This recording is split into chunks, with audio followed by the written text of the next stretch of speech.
Why don't you live with us, Mom? I bet it'd be fun for you too. What's your problem with that? I know all too well why he suddenly brought up the idea of living together and what he's really after. I also know their eyes are always on my bedroom. The place we're in now is just too cramped. Can't you just look after Susie for us at least? When my granddaughter was treated like an object, something inside of me snapped. My name is Catherine Wilson. I'm turning 74 this year. 3 years ago, my husband, whom I had been with for many years, passed away, and I now live alone. The house is too big for just me, but it's filled with memories of my family, and I hold it dear. I've been thinking about selling it and moving into a condo, but I haven't made up my mind yet. My son, who moved out long ago, has his own family. When his daughter was younger, they'd frequently visit, but not so often now. My husband and my son never really got along. My son always found my husband, who was strict and couldn't stand dishonesty, to be a pain. After seeing each other at my husband's funeral 3 years ago, they haven't reached out regularly. Yet, the reason I can still live so vividly is because I volunteer at places where one of my friends recommended me. Thanks to an old friend's recommendation, I volunteer at a private high school, teaching floral arrangement and the art of afternoon tea. Not only was I happy that my skills were being put to use, but interacting with the students pulled me out of the depths of loneliness. I'm so grateful to the friend who got me out of my shell after losing my husband. One day, I came home and noticed a missed call on my smartphone. Displayed on the tiny screen was a familiar number. My son, Bob, is a 47-year-old employee at a company. It's rare for him to call me during the day. I quickly called back, curious if something had happened, and he picked up right away. Even though we hadn't been in touch so often now, a call from my only son made me elated as always. Due to an upcoming transfer, Bob's gonna move away from his current job and apparently move closer to my place.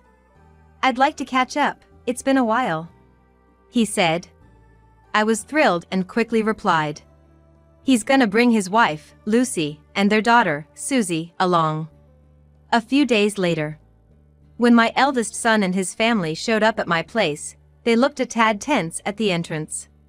Sorry for coming over unannounced, Mom. Everything's been a whirlwind on our end. But we wanted to let you know. Brief greetings aside, I invited my son and his family, who had traveled a long way, inside. Lucy exchanged an awkward hug with me, and Susie, hiding behind my son's back, gave me a slight smile. Though Lucy's behavior might have some reasons, Susie should have been used to being so attached to me from when she was little.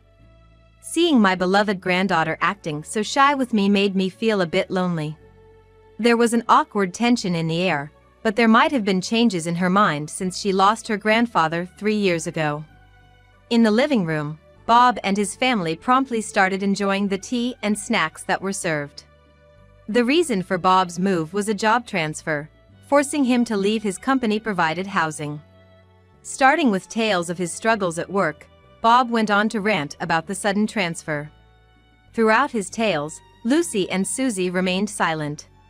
I'm sorry I couldn't visit you more often, Bob said with a serious look on his face. Ever since Dad passed away, I've been worried about how you've been doing all alone. Let's keep in touch like we used to. I was genuinely pleased with my son's offer. While my volunteer activities kept loneliness at bay, it didn't completely eliminate my everyday concerns. Even though I'm still healthy and active now, there might come a time when I'd need assistance. Aging comes with its inevitable decline, and no one is exempt from illness or accidents. However, there was something slightly off about my son's words that niggled at me. From the time my granddaughter was born until she started going kindergarten, Bob and his family lived in this area. Back then, Bob and his wife left little Susie in my care while they lived their lives as they pleased. I adore Susie, treating her as if she were the apple of my eye. It wasn't that I minded taking care of my granddaughter. Due to the whims of Bob and his wife, I was worried about my grandchild who was often left at my place for extended periods or taken here and there. I wonder if Susie feels loneliness again due to the recent move. Seeing Susie's downcast face, just as I was about to say something, Bob interrupted me. Now that we're no longer in company housing, our rent and living expenses have shot up. When they were in company housing, they apparently didn't need to pay much rent, and utilities were covered by the company. Given the move during summer rates high, the expenses for moving must have been significant. What Bob approached me about was asking for a bit of financial help with living expenses. The issue was the amount. When he mentioned he needed about $2,000 a month, totaling $6,000, I was genuinely taken aback. Could a simple job transfer really require so much money? It felt suspicious, but it was hard to pry for more details in front of the grandchildren. Bob kept saying if he could get help for just the first 3 months, he'd figure something out after that. He seemed genuinely sorry. Seeing both Bob and I fall silent, Susie cast a troubled look and looked down. Well, if there's anything I can do, I'll help. Seeing my granddaughter adjusting to a new living environment and looking lost, I said that in response. If my husband were still alive, he might have told Bob, "You should stand on your own." However, knowing that Bob and his family had no one else to turn to, I couldn't push them away. When Lucy married Bob, she was strongly opposed by her parents due to their religious differences, and they've been estranged ever since. Since they can't rely on her folks, I'm their only hope. Realizing they'd get financial support from me for a while, Bob left with his wife and daughter to their apartment. Susie kept glancing my way till the end, but was soon out of sight, pushed gently by Bob. From that day on, Bob and his family began to frequently barge into my house. I rationalized it as just being financial assistance for 3 months. However, to save on groceries and utilities, they often stayed overnight, which soon became a concern. They would eat everything in the fridge without hesitation, so not just the food costs, but even the effort of shopping increased. Yet, Bob and his wife never offered to help with the shopping. While Bob was working and Susie was attending high school, Lucy wasn't currently employed. If things were tough, she could get a part-time job or something. I sometimes felt like asking her, "What do you do all day?" But whenever I tried to address it, Bob would subtly defend her. I knew Bob was deeply in love with his wife, Lucy, who's 10 years younger, so I couldn't openly confront them. I'd remind myself not to interfere in another family's matters and took care of Bob and his family in the beginning. However, it wasn't just meals, but they'd also ask for pocket money and groceries, and it became routine. That wasn't my only concern. I noticed that Susie always looked sad and hardly ever talked. She should be enjoying her high school days the most, but I felt no vigor from her. She wouldn't join in on her parents' conversations, and even when I tried to initiate a chat, she'd just give a faint smile. Especially when I asked about her school life, she'd look like she was about to cry and shake her head. Oblivious to her feelings, Bob and Lucy would drink and laugh as they pleased. My distrust towards Bob's family grew over time. Claiming to go to the bathroom, Susie left the living room. I discreetly followed her. Instead of the bathroom, Susie entered my room upstairs. What I witnessed there was my granddaughter frantically rummaging through the drawers with a distressed look. It was clear as day that she was searching for valuables like bank books, checkbooks, and cash. I was so shocked that I was at a loss for words. Trying to stay calm, I waited in the hallway leading to the living room, hoping for Susie to come back. "Grandma?" Realizing I had seen her going through the drawers, Susie bit her lip hard. She hadn't taken anything this time, but she was obviously after something valuable. However, I couldn't bring myself to scold her and instead kept my thoughts to myself. She isn't the type to do such things. "Susie, are you in some kind of trouble? If there's something you can't tell your parents, why don't you talk to Grandma?" Speaking softly so Bob and the others wouldn't hear, Susie, shaking her shoulders slightly, slowly turned around. She seemed hesitant to answer. Almost as if she had been forbidden to talk to me. "There must be things you can't tell your parents. Grandma's always worried about you, Susie." After a moment of hesitation, pushed by my insistence, Susie slowly began to speak. Yeah, well, in high school. Just then, Bob appeared in the hallway. We gotta go home, it's getting late. Your mom's ready to leave now. Got it. The living room light was behind him, so I couldn't make out Bob's expression. Susie quickly looked away and headed to the living room to get her things. I silently watched as the three hurriedly left my home. From the other side of the nearly closed door, I was taken aback when I heard Bob raising his voice at Susie from the other side of the door. I could distinctly hear, "You know what happens if you say unnecessary stuff to Grandma, right? Bob and his family are hiding something from me." Disturbed by the events, I confided in a close friend. Although I felt bad for airing my family's dirty laundry, I briefly explained the situation. After listening, my friend was certain that Bob's family was acting strangely. "The one I'm most concerned about is your granddaughter, Susie," she said, and I had no words in response. From then on, I started consulting her about the issues with Bob's family. When my eldest son's family moved in, the peaceful life I had been living changed dramatically. Bob, who never mentioned living together when my husband was alive, suddenly said he wanted to move in with me. Bob and his wife both pleaded with me, asking if they could stay in my house. Ever since they moved in, I've been continuously drained of money. I had initially promised to help them out for 3 months, yet here they are, still lingering in my home. There were other burdens piling up, making it hard for me to give a positive answer. Seeing my hesitation, Bob visibly sighed in disappointment.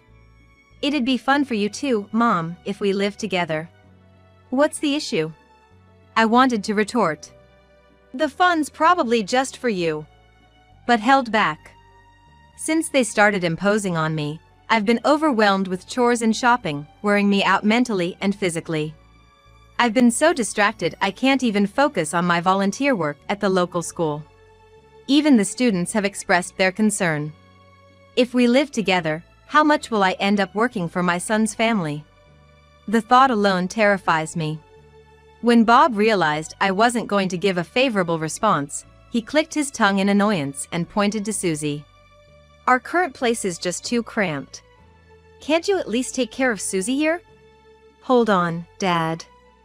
We shouldn't burden Grandma like that." However, Lucy chimed in, agreeing with Bob's suggestion. Susie resisted till the very end, but ultimately, she couldn't go against her parents' wishes. Almost forcibly leaving Susie at my place, Bob and his wife held hands and headed back to their own home. This is just like when Susie was little, isn't it? Always doing as they please, and just using Susie for their own convenience. Days later, when I saw the limited belongings of Susie they'd sent over, I was livid. Honestly, I want to sever ties with Bob and his wife. But doing so would leave Susie without a place. And so, my life living with my granddaughter began. Unlike Bob and his wife, Susie often helped around the house and never asked for an allowance. Strangely enough, since Susie came, Bob and his wife hardly ever barged into my house. Thanks to that, my burdens lightened considerably. The only concern was that Susie often seemed down. Other than that, life with my lovely granddaughter was delightful. Susie, as gentle and sincere as ever, would help with the chores even when coming home late. But a single remark from a friend I met after a long time plunged me into despair. "Is your granddaughter attending school regularly? I often see her around here during the day." "Huh?" It seems my friend has spotted Susie wandering around this neighborhood during the daytime on several occasions. Susie seemed aimless, often going in and out of parks and libraries. My friend even mentioned seeing her enter my house during the hours when I was volunteering at the high school. I couldn't confidently say that Susie was indeed going to school regularly. When she came home late at night, she always looked exhausted and didn't seem to be enjoying her school life. A part of me felt guilty for doubting Susie. But I couldn't ignore it. Without telling her my detailed plans, I left the house and decided to come home at an unusual hour to observe what Susie was up to. As I quietly approached my room, sure enough, there was Susie in her school uniform, rummaging through drawers and cabinets, pulling out checkbooks and bank books. "Susie, can't you just tell me what's going on?" Caught off guard by my voice, Susie froze on the spot, clutching the checkbook and bank books. After a few moments of silent staring, she began to sob. Words to beg for forgiveness poured out of her mouth time and time again. "I don't mean to blame you," I said as I hugged her, and Susie tearfully spilled everything. It all began a few months ago. It turned out that Bob and his family had to look for a new place to live. But it wasn't a job transfer that forced them out of their company-provided house. Bob had caused significant trouble at work and was forced to resign, and consequently, they were evicted from the company housing. The financially strapped Bob and his wife, with Susie in tow, apparently decided to move, relying on my assets and support. Bob has been living off my money, all the while hiding the fact that he's unemployed. But there's more. Shockingly, Bob and his wife had been using Susie to steal small amounts of cash from my home. I had noticed recently that the cash I'd stored deep in a drawer was missing. I knew it was Susie's doing, but I chose to turn a blind eye. I never imagined she was doing it under her parents' coercion. Bob would forcibly convince a reluctant Susie and order her repeatedly to steal cash. He probably thought that if it's Susie, whom I adore, she wouldn't get into trouble even if she rummaged through stuff at home. Still, kind-hearted and sincere Susie fiercely resisted her parents, knowing that stealing was wrong. When Susie defied them, Bob and his wife threatened her. "If you don't do as told, we'll make you drop out of high school right now." Being told they wouldn't be able to send her to high school without money, Susie had no choice but to comply tearfully. "But I really didn't want to steal from you, Grandma. That's why I secretly started working." That was her only allowed act of rebellion. But the hard-earned money she made was never used for living expenses, plunging Susie into deep despair. Susie's high school had a rule against part-time jobs, and she was confronted by her teacher when they found out. Just add insult to injury. To add to breaking school rules, rumors spread about her mother as a sloppy woman going frequently to bars, making Susie feel out of place at school. She tearfully told me she hasn't been attending school at all lately. "I'd rather go to jail at this rate. Grandma, please call the police. I don't want to go back to that house." Once cash wasn't enough for her parents, they instructed her to steal the checkbooks and bank books.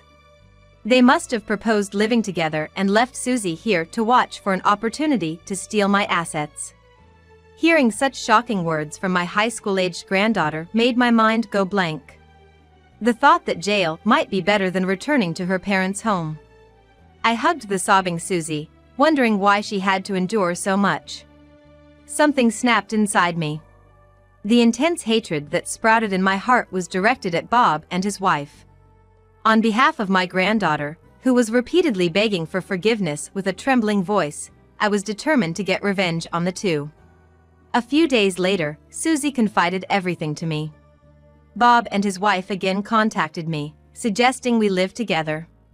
Since Susie stopped taking cash from my house, they probably thought they had to steal it themselves. Just before my husband passed away, he left inheritance money for both me and Bob. However, Bob had already spent his share long ago. Realizing that the untouched inheritance was still in my house, Bob was no doubt eyeing that money greedily. The last time Bob visited, he nonchalantly asked me where the inheritance was kept. "It's just that scams are so common these days and I'm worried," he said, trying to sound concerned.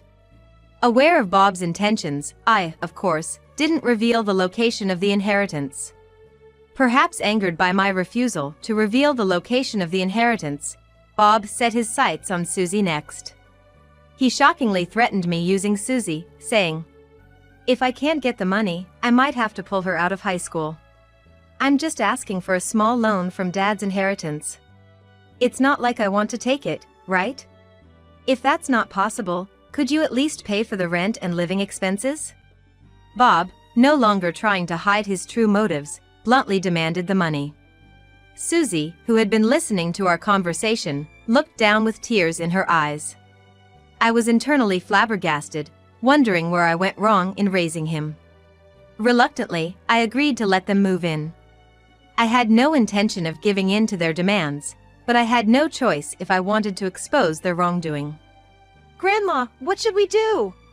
At this rate, they might take everything from us. Susie, in a panicked tone, tried to hold me back, but there was no turning back. There's nothing to worry about. All you have to do is pretend you don't know anything and watch over them. Everything was going according to plan. If they thought I would let them into my house without any strategy, they were sorely mistaken. One quiet afternoon. Not long after I started living with Bob and his wife, a loud alarm would sound in my house. I received a call that someone was trying to break into my room, so I rushed home from school. Even without seeing the face, it was clear who had broken in. A security officer had apprehended the intruder. I sighed when I saw Bob, who was looking flustered. Lucy had a pale face and seemed unable to do anything but stare at Bob. It seemed she had been posted outside the room to keep watch. How did you do this with your tech illiteracy? Pointing at the newly installed security cameras and alarm system, Bob yelled. A friend had installed the security measures in my room, where the safe was kept. I had been consulting with this friend about Bob and his family for some time and decided to beef up security on her advice. Bob and his wife had planned to steal only cash from my room and secretly dispose of the bank books and other documents. They dared to take the bank books and other documents to make it look like the work of a robber from outside. Susie had heard about this plan, but since she was so distant from her parents, she told me everything. Well, you finally showed your true colors. Not working and treating your daughter like a tool. Stealing a mother's savings? You're out of your minds. What's wrong with going into one's parents' room? I'm your family, living here with you. This is just nitpicking. As Bob repeated his excuses in front of the security company representative, I confronted him with various pieces of evidence that Susie and I had gathered. He didn't transfer to another job but was actually fired, which led to them being kicked out of their company-provided home. There are also testimonies from acquaintances that he lied about working and was actually drinking and hanging out during the day. Among those was a claim that Lucy had been frequently visiting luxurious bars and spending a fortune there. Bob seemed unaware of this and stared at Lucy with his mouth agape in surprise. I don't want to think of you two as my parents. I truly despise you, Susie said, looking straight at her parents, her words filled with disdain. Upon hearing these harsh words from his daughter, Bob became almost hysterical. I don't know what you've been telling Susie, but she's ours. I'll cut ties with you and make sure we never see each other again. I'll even make her quit high school and work for us for the rest of her life. Enough is enough. The person who shouted at the out-of-control Bob wasn't me, but a friend. As an educator and as a human being, I can't tolerate adults who treat and hurt their precious children like objects. I truly despise you both. Who the heck is this old lady? My friend restrained me from responding immediately, shaking her head. Her name is Nora Peterson. True to her word, she is an educator and had been informed by a fellow teacher about Susie's struggles at school. Right after I consulted Nora about Susie, she started reaching out to school officials and related agencies. Behind the scenes, she was pulling strings to help resolve Susie's problems as soon as possible. What you've been doing is clear-cut abuse. If you plan on taking her away, I have no problem taking legal action. Nora spoke calmly, but her voice betrayed undeniable anger. Witnessing the fierce demeanor of Nora, they must have finally realized the gravity of the situation. Bob, still restrained, and Lucy were clearly flustered, their gazes wandering aimlessly. Perhaps understanding that siding with Bob wasn't in her best interest, Lucy approached Susie with a shaky gait. Susie, honey, I know how you feel about your dad, but you wouldn't abandon your mom, right? You still love me, don't you? Who does Susie think is to blame for her feeling out of place at school? Even though Susie worked her tail off at her part-time job, all the money ended up in her parents' pockets. There's no sympathy left for her mother who mindlessly spent her time at bars, while never reprimanding her father Bob's misdeeds. Susie hid behind me and Nora, rejecting the hand her mother reached out to her. You get it now, don't you? This isn't my idea, but a choice Susie made on her own. Both Bob and Lucy, with quivering lips, send us despair-filled looks. It's too little too late now, no matter how much they regret. In exchange for not getting the law involved with everything that happened now or in the past, I made sure the couple promised never to show up in front of me again. After ensuring the couple left, I repeatedly thanked the security company's staff and asked him to leave. I expressed my deepest gratitude to Nora, who supported us until the end. Nora kindly listened to words from a downtrodden Susie before she left us. You know, I had dreams until I was in middle school. There was this high school I wanted to attend, and I worked hard studying to get in. The high school Bob and Lucy told her to give up on due to lack of money was a reputable private high school in town, kinda like a sought-after prep school in Massachusetts. From then on, Susie, having lost her dreams, didn't immerse herself in high school life and lost her spirit, she shared. After hearing Susie's story, Nora warmly smiled. That's the high school where your grandmother volunteers. Why don't you try taking the entrance exams in the fall? Susie looked up at Nora's words. Oh my, it's not every day that the principal personally invites you. Susie, it's never too late to chase your dreams, right? With wide eyes, Susie murmured. The principal? And shared a laugh with me while gazing at Nora. Susie clung to the school brochure handed to her by Nora as if it was a treasured possession. Months passed, from summer to fall and fall to winter. As for the couple, a heated argument in their cramped apartment led the neighbors to call the cops. The money Lucy took from Bob, which she spent all on some guy at a bar, was probably one of the reasons. Bob lost his temper when told, "If there's no money, there's no reason to stay together." I heard through the grapevine that the incident led to their divorce. Being abandoned by his younger wife, whom he doted on, Bob seemed to be completely down and out, but now appears to have settled down. On the other hand, with encouragement from Principal Nora, Susie decided to transfer to her original first-choice high school starting in September. With available scholarship programs and special student privileges, there's nothing to worry about financially. Receiving advice from my friend Nora, child consultation centers, and related organizations, I officially became Susie's guardian. Instead of commuting from my home, Susie decided to live in the school dormitory. Because the couple knew the location of my house, we decided it was best for Susie not to live with me for her safety. Yet, I don't feel lonely. I'm still pretty clueless about technology and finances, but thanks to my granddaughter, I'm starting to think about the future. I'm consulting with a lawyer to find the best way to leave an inheritance for Susie without burdening her. When I went to do my volunteer work and met Susie at the school, she was surrounded by many friends. Seeing the radiant happiness on my granddaughter's face, I felt deeply relieved.